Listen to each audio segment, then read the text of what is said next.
임내리교회 바이블 프로젝트 미래로 떠나는 여행 좋은 화요일입니다. 벌써 에피소드 5인데요.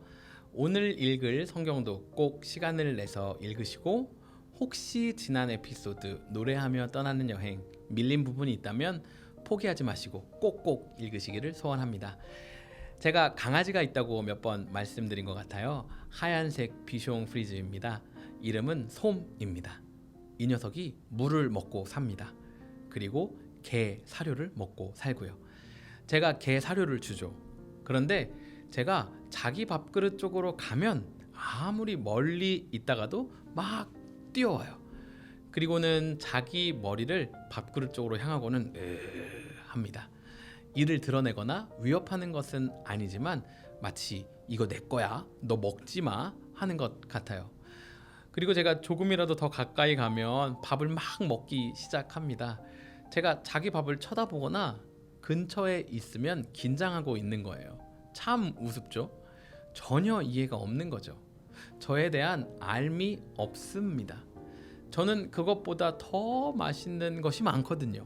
사실 웬만해선 저에게 돈을 쥐어줘도 그 밥을 먹지 않을 거라는 걸 말이죠. 저희 집 강아지는 그러다가 제가 만져주면 뒤집고 또 좋아라 하고 노는데 아마 어떤 개들은 밥그릇에 손을 대면 물지도 모르겠죠. 오늘 성경을 보니까 이와 같이 이해함, 그러니까 아는 지식에 대한 이야기가 있어요.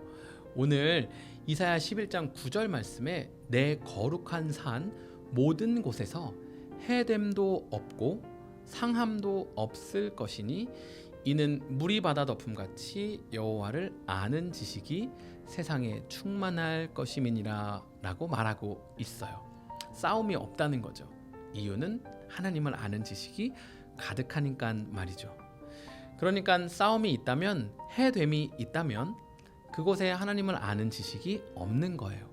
적어도 지식이 충만한 건 아닌 거죠. 그럼 일어나는 궁금증은 하나님을 아는 지식이 어떤 역할을 하길래 해됨이 없고 싸움이 없을까죠. 일단 싸움의 이유는 세번역에서는 해치고 파괴하는 이유는 다양할 수 있지만 먼저는 내가 공격받는다고 느끼거나 아니면 나를 보호해야 한다고 느끼거나 아니면 내 기분이 나쁜데 푸는 방법으로 선택하는 경우가 될 것입니다. 그러니까 이 모든 것이 다 내가 느끼거나 생각하는 거라는 거죠.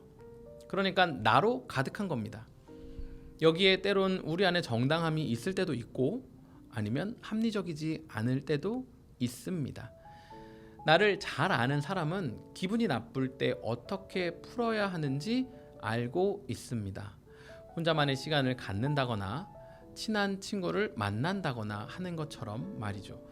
그런데 나 자신을 모르는 사람을 그걸 어찌해야 할 줄을 모릅니다.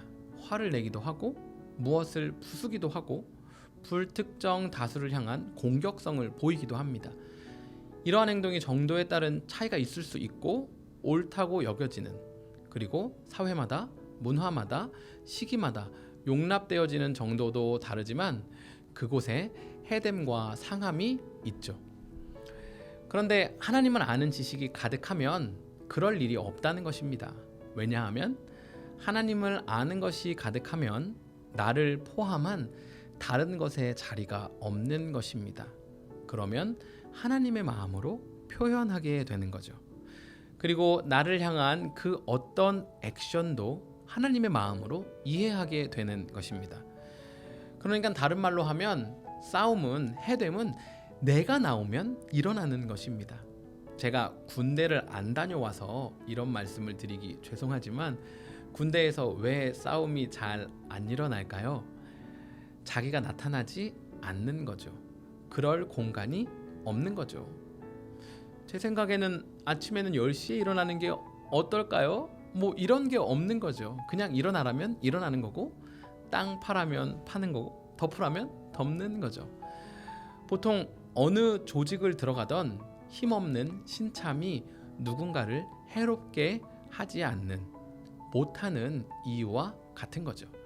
그럴 힘도 없을 뿐더러 여유와 공간이 없죠. 왜냐하면 이해하고 파악하기 바쁘니까요.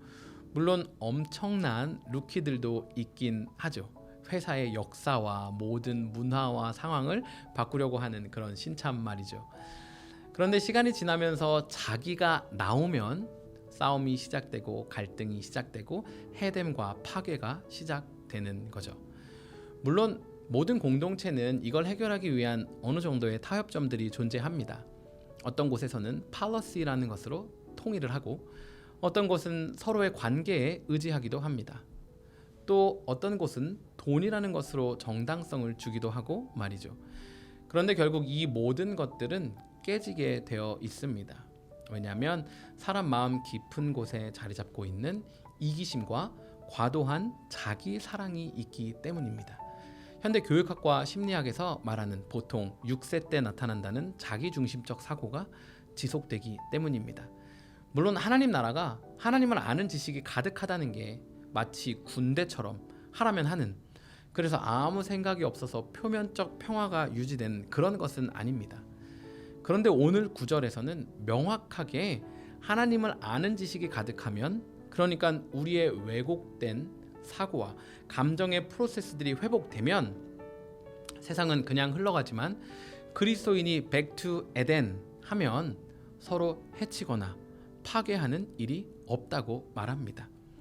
그렇게 에덴이 회복되면, 주님을 아는 지식이 가득하면, 오늘 성경이 말하는 그날이 오면 이리가 어린 양과 함께 살고 표범이 새끼 염소와 함께 누우며 송아지와 새끼 사자와 살찐 짐승이 함께 풀을 뜯고 어린 아이가 그것들을 이끄는, 암소와 곰이 서로 벗이 되며 그것들의 새끼가 함께 놀고 사자가 소처럼 풀을 먹는, 젖먹는 아이가 독사의 구명 겉에서 장난하고 젖된 아이가 살무사의 굴에 손을 넣는 이것, 서로가 서로에게 위협이 된다고 생각하고 서로를 공격하는 이것이 하나님을 아는 지식이 가득함으로 사라지는 것입니다.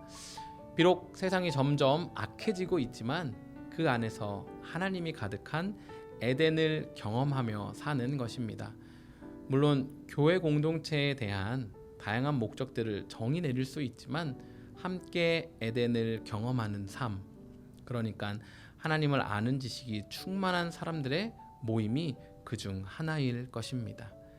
혹시 지금 여러분의 가정에, 직장에, 학교에, 그리고 속한 공동체들 안에서 서로를 해치거나 파괴하는 일이 있다면, 서로 긴장하고 있고 서로 벗이 되지 못하고 있다면, 함께 살 수 없는 곳이 되어 버렸다면 아마 그곳에 하나님을 아는 지식이 없을 가능성이 아주 높을 것입니다. 하나님은 나를 사랑하고 아끼십니다. 그런 나를, 하나님이 만드신 나를 잘 알아 나는 다양한 상황들에서 어떻게 반응하는지, 그리고 무엇이 부족하고 때론 어느 영역이 망가져 있는지를 보고 알고 회복해야 하는 것이 필요합니다. 현대 의학과 심리학을 포함한 이것을 돕는 다양한 방법들이 있죠. 그런데 그중 오늘 말씀은 하나님을 아는 지식으로 그것이 가능하다고 말합니다. 그리고 하나님을 아는 지식은 말씀을 읽을 때, 기도할 때 충만해질 것입니다. 그리고 하나님이 나를 사랑하시듯 내 옆에 누군가도 동일하게 사랑하고 아끼시고 그분의 형상이 있다는 것을 인정하고 그 사람을 있는 그대로 받아들이고 또 그 사람의 연약함과 부족함을 보고 하나님을 아는 지식으로 그 마음으로 다른 사람을 본다면 오늘 이사야 11장에 나오는 놀라운 일이 우리 삶 속에 일어나겠죠.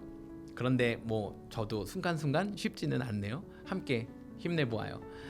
오늘은 혹시 그런 순간들, 상황들, 환경들 있다면 이를 위해서, 에덴의 회복을 위해서 기도하고 또 개인의 기도의 제목으로 기도하겠습니다.